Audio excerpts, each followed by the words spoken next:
Memasuki minggu ketiga, harga cabai di pasar tradisional belum juga beranjak turun. Tak hanya pembeli, para pedagang pun mengeluhkan mahalnya cabai yang sempat tembus 100.000 per kilogramnya. Di sejumlah pasar tradisional di Medan, Sumatera Utara, harga cabai masih tinggi. Di pasar Desa Lalang, Medan, harga cabai melambung tinggi, tembus 90.000 per kilogramnya. Tingginya harga cabai saat ini mengakibatkan omset pedagang turun hingga 50%. Harga cabai di sejumlah pasar tradisional di Majalengka, Jawa Barat makin tinggi. Hingga saat ini, harga cabai berkisaran Rp120.000 per kilogramnya. Akibatnya, masyarakat memilih untuk membeli cabai langsung ke petani cabai dengan harga yang lebih murah. Meski harus memetik sendiri, harga cabai di petani dijual Rp60.000 per kilogramnya.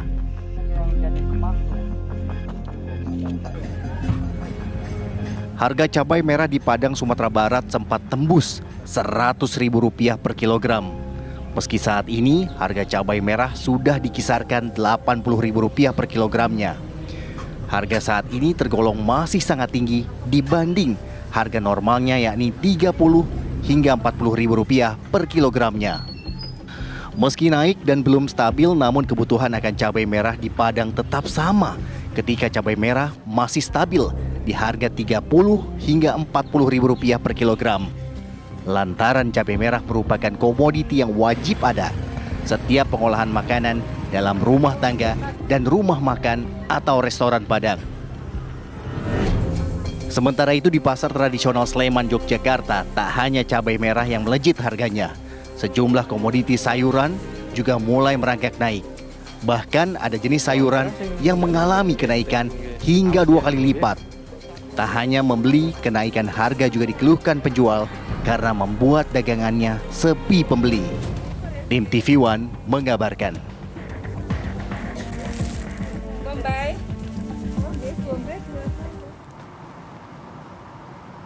Ya, sekarang bagaimana pantauan dari harga pangan ya di Jakarta dan juga Medan? Sudah ada rekan kami di Jakarta, ada Fahada Indi, kemudian di Medan ada Novi Afandi yang akan memberikan informasinya. Kita ke Fahada Indi dulu ya, yang di Jakarta yang dekat gitu.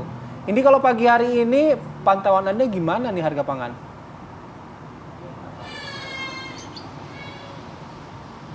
Selamat pagi Bayu dan juga Gina Vita. Ini merah-merah seragam TV One ternyata semerah display makanan yang ada di salah satu warteg yang saya kunjungi pagi hari ini di kawasan Jakarta Timur. Yuk, langsung kita tengok ke dalam.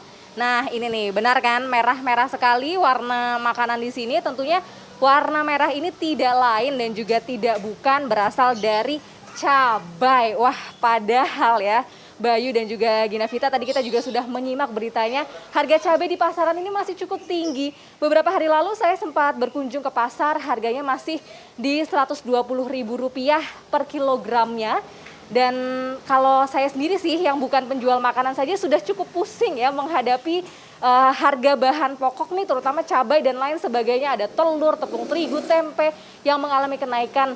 Saya saja pusing begitu ya. Kira-kira bagaimana kalau para penjual makanan? Kita langsung tanyakan saja yuk. Di sini ada Mbak Amel. Mbak Amel, selamat pagi Mbak Amel. Pagi Mbak. Ganggu bentar ya Mbak ya. Mbak, ini kalau saya lihat nih di depan banyak banget yang balado-balado pedes pakai cabai ya. Emang setiap makanan di sini pakai cabai atau gimana nih Mbak?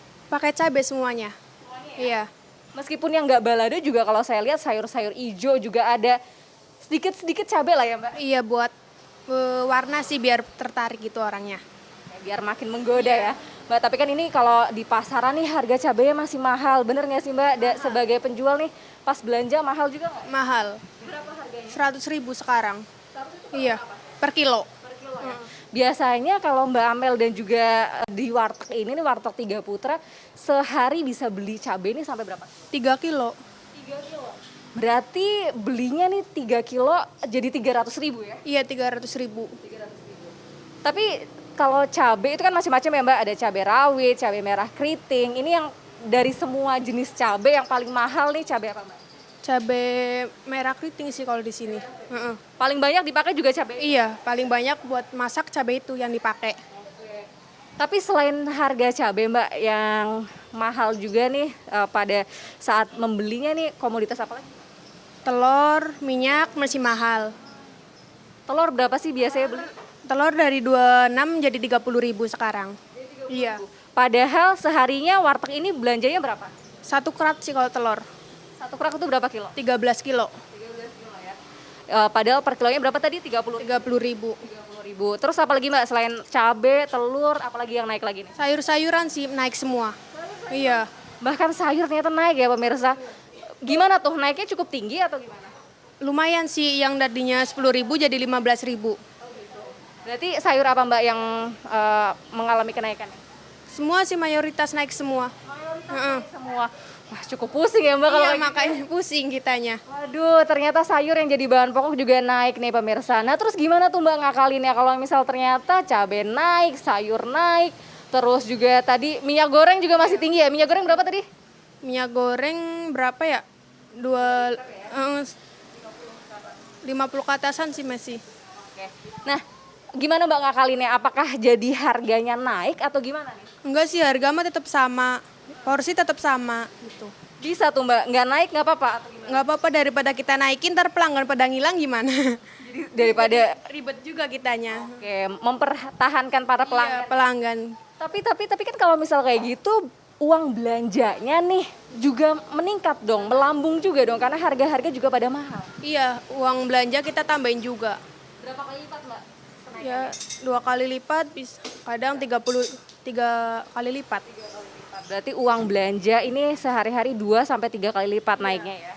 Oke. Kalau dari pendapatan, ini kan uang belanjanya naik 2-3 kali lipat. Nah, kemudian harganya Mbak Amel nih nggak menaikkan harga makanan.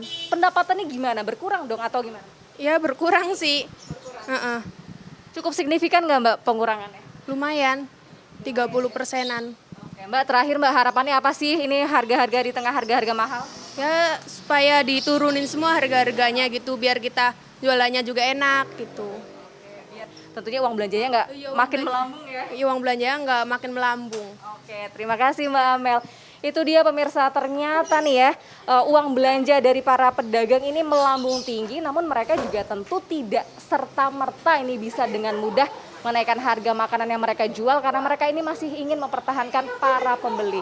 Itu dari kawasan Jakarta Timur, kami kembalikan ke Bayu dan juga Ginavita di studio.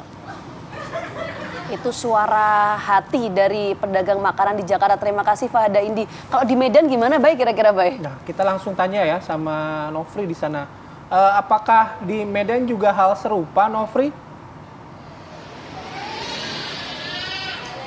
Ya, Boy dan pemirsa, memang kalau pedagang bahan pangan seperti cabai, bawang merah, dan tomat ini mengeluh karena dengan tingginya harga jual menyebabkan toko mereka sepi pembeli dan bahkan menyebabkan omset mereka turun drastis.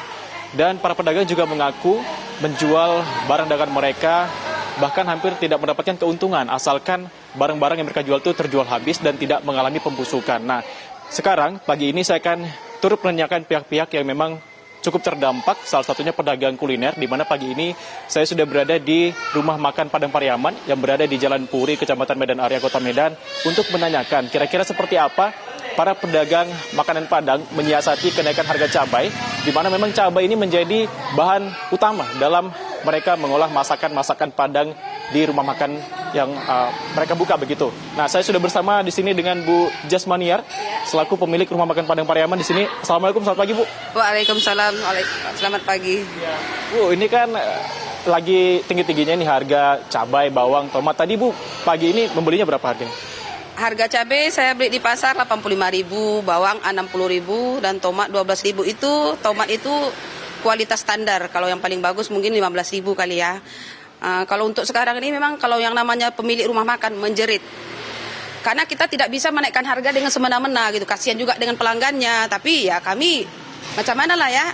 Nggak bisa menaikkan harga suka-suka kayak gitu. Kami sendiri nggak dapat uang. Tapi kalau kami harus berhenti jualan, yang kita pikirkan hidup terus berjalan dan jualan tetap harus berjalan karena kami memikirkan karyawan yang lain. Kalau untuk mungkin untuk keluarga kami sendiri kami bisa lah kan untuk menutupi kehidupan kami. Tapi karyawan ini yang butuh dengan pekerjaan, butuh dengan biaya hidup anak istrinya, ya otomatis kami ya pendapatan kami jauh menurun lah pokoknya.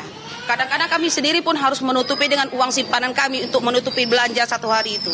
Agar harga menu juga nggak naik, tapi tetap bisa memberikan penghasilan kepada para karyawan begitu ya. Bu, jadi kira-kira Ibu gimana menyiasatinya dengan tingginya harga cabai, sementara nih kita lihat masakan Ibu hampir semuanya menggunakan cabai. Iya, benar sekali. Semuanya masakan kita identik orang Minang itu dengan cabai. Cabai itu udah memang makanan bahan utamanya lah, pokoknya cabai itulah kalau kami orang Minang ya kan. Cuma lagi ya begitulah tadi ya kan, kita kurangilah porsinya walaupun sedikit. Memang di pasar sana langganan pada bilang bertukar aja dengan cabai yang agak jelek atau bawang yang KW lah gitu. Tapi kita nggak pakai itu. Lebih bagus kita mengurangi porsinya ketimbang kita merusak rasa. Karena rasa itu harus dijaga gitu.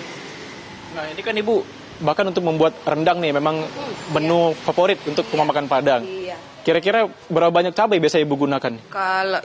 Kalau untuk 1 kilo rendang cabainya wajib itu 250 gram kali ya. Tapi sekarang ini kita buat 200 gram aja atau 2 on lah gitu kalau kita bilang gampangnya 2 on. Tapi biasanya kalau untuk 1 kilo rendang itu cocoknya cabai gilingnya harus 250 gram. Ya otomatis kita kurangkanlah sedikit gitu. Begitulah kita mensiasati jualan itu. Kalau memang suami saya sampai berpikir begini, seandainya lah kita tutup jualan di kemana katanya, daripada kita menombokin terus katanya. Tapi itu bukan solusi. Sama suami saya ngomong itu bukan solusi. Saya bilang kalau kita berhenti jualan, kita tidak hidup itu harus terus berjalan. Saya bilang nggak bisa kita berhenti. Kalau hanya untuk sekedar makan, itulah keuntungan kita. Kita tidak mengeluarkan biaya hidup lagi. Tapi kalau untuk menyimpan uang, udah selama 2 tahun kita pandemi ini kita udah hancur-hancuran ekonomi kita. Tambah lagi dengan harga barang yang begini, memang kami agak sedikit menjerit lah pokoknya. Jadi omset Ibu juga turun gratis ya Bu ya, sama dengan para pedagang cabai juga? Ya pastinya begitu, karena kita nggak bisa menaikkan harga semena-mena. Tapi Bu, kira-kira apa Bu yang Ibu harapkan ke depannya nih setelah hampir 1 bulan ya Bu ya kenaikan harga bahan pangan ini? Kira-kira seperti apa Bu? Kalau bisa pemerintah turunlah ke pasar, tengok penderitaan rakyat ini. Kalau mereka iyalah bisa dapat gaji setiap bulannya. Kalau kayak kami ini harus berkuras tenaga dulu baru bisa makan kan gitu. Saya memang pemilik rumah makan, tapi saya pikirkan kesejahteraan karyawan saya sendiri kan gitu. Kalau maunya pemerintah itu turun ke jalan, apalagi kalau kayak kami ini tidak pernah disentuh bantuan pemerintah sama sekali. Terima kasih Bu Jasmaniar, semoga dagangannya tetap laris di tengah tingginya harga bahan pangan. Ya pemirsa, itu tadi seperti apa keluh kesah para pedagang kuliner, khususnya rumah makan Padang yang memang menggunakan cabai sebagai bahan pokok untuk membuat menu-menu masakannya. Nah, semoga keluh kesah ini dapat didengarkan oleh pemerintah khususnya agar harga bahan pangan dapat kembali normal ke depannya. Saya akan kembalikan ke Jakarta, Bayu dan juga Genevita. Baik, terima kasih Nofri Avandi mengabarkan langsung dari Medan, Sumatera Utara, dan sebelumnya ada Fahada India yang mengabarkan langsung dari wilayah Jakarta Timur.